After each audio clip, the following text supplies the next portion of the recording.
Good morning, everyone. Neil here. Based on the feedback from last week, the bulk of you guys asked for a lot of short tutorial videos on how to do this and how to do that. And so I'm trying to kind of plow through a series of 5 or 6 of those. And one of them that I thought might be useful, and 7 or 8 of you have asked for this just in the last day or two, is, hey, what is that editor that you're using in the lectures? When you're working on Python and Bash and things like that.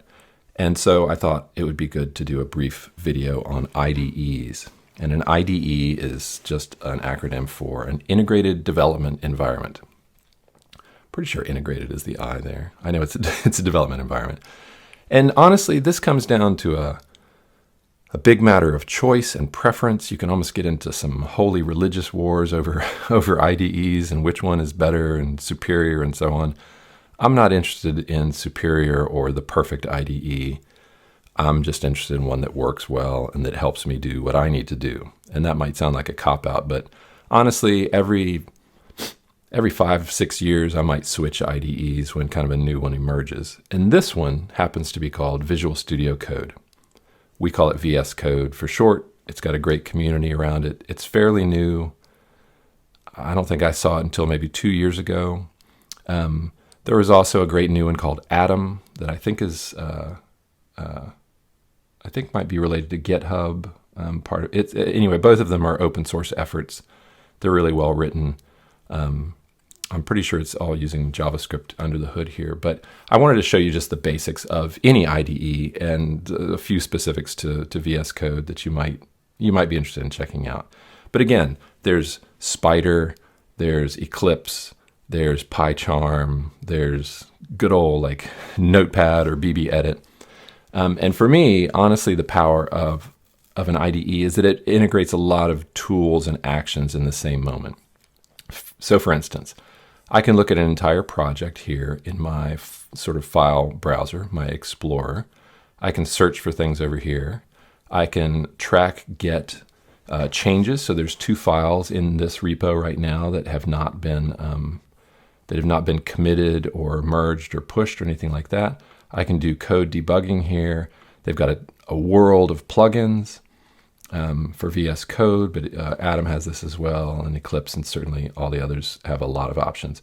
So here's where I can search for different things, like if I was writing a lot of Markdown, here's a Markdown linting tool.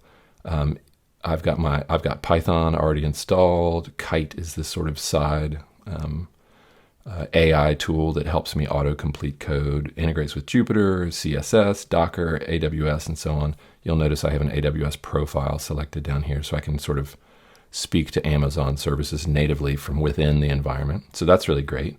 I can run containers from within here. It's got a Docker tool, AWS tools, and so on. But anyway, I think the basic power of this, let me get rid of the welcome message, is that I can go into any folder, drill down, and this is actually the file repository for our course container. So these are the 2 solutions I was writing up for you guys for the GitHub API lab. And so when I write a .py file, a .py file, it sees an interpreter at the top, and then I can import. But what it's doing is what we call IntelliSense or intelligent auto-completions. So when I write, a function, Neil's function, then it completes things for me automatically, and it knows, it knows how to complete braces at the end of things. It will tell me, it'll give me sort of some syntax errors that say, hey, you're missing that closing quote mark, or you're missing a colon here, or your data equals JSON dumps is not complete. If I'm going to use, let's say I import Bodo3, and I'd like to S3 equals Bodo3.client, S3. So it's just gonna see everything that I can, all my options. So at this point I could say S3, and now it's got it can read into that library, and it can tell all the actions that would actually be possible, deleting, putting, and so on. So it can see the options of each library and package that I've imported. So that's pretty handy. So when it comes to requests, then I could say r equals request.post, and it automatically knows what parameters are required, which ones are optional, what the formatting is, and so on. Pretty useful. This tells me that I haven't saved the file yet. So if I save it, then the white dot goes away. You can see these U's mean these are uncommitted files that are outside of my Git tracking. So that's all pretty useful. I can go down here and I can see an outline. Yeah, you could use outlining in your files. I don't do any outlining. I can see my timeline. So here's some uncommitted changes that have happened now. My AWS Explorer, I'm not using that either for this particular project, so that's not really any use. But the good news is that based on the suffix, it will recognize a file type, and it's going to give me some intelligent parsing right away. So it can see what a comment is, and it can see what actual body code is. And what's handy here is if I just had, a bunch of code, let's say I'm just testing some things out, I can just highlight it all if I want. I can hit Command/ and comment them, Command/ and uncomment, and so on. So I can do bulk uncommenting and commenting pretty handily. That's a really normal IDE sort of thing to do. And another, especially useful for Bash, or sorry, for Python in debugging, is I could also insert a breakpoint. If I were in debugging mode,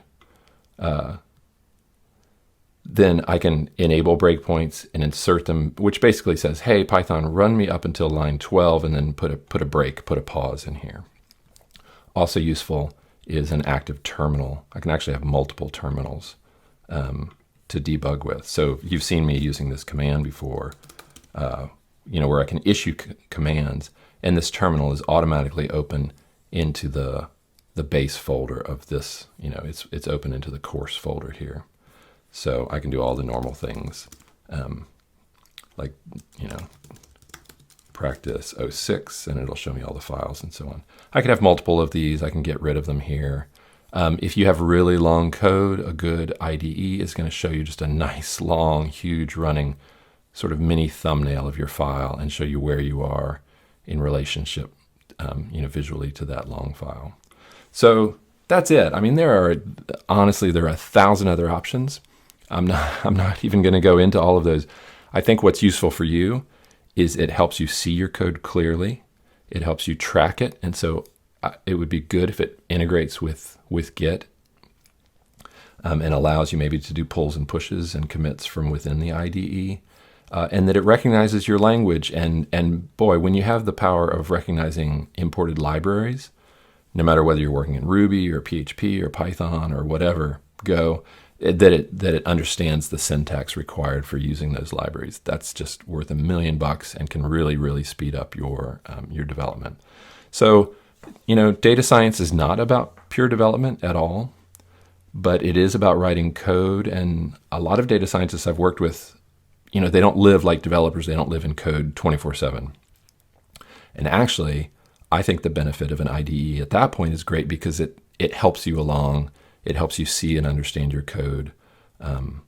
Honestly, I could give somebody Nano or Vim or something like that, a really seasoned developer, and they could just write code from scratch with no assistance from an IDE. I think the assistance of the IDE is helpful when you're not always developing and you kind of step away from it to do other things, and then you come back to it. Not that it's a crutch, but that it's a help of your productivity and kind of helps boost that. Anyway, thought that might be useful. I'll add a list of some great IDEs, and maybe some you can even Google around or YouTube around for little demos of them. And if you feel like switching or trying one out, I'd recommend you go for it. It's nothing but useful. Thanks.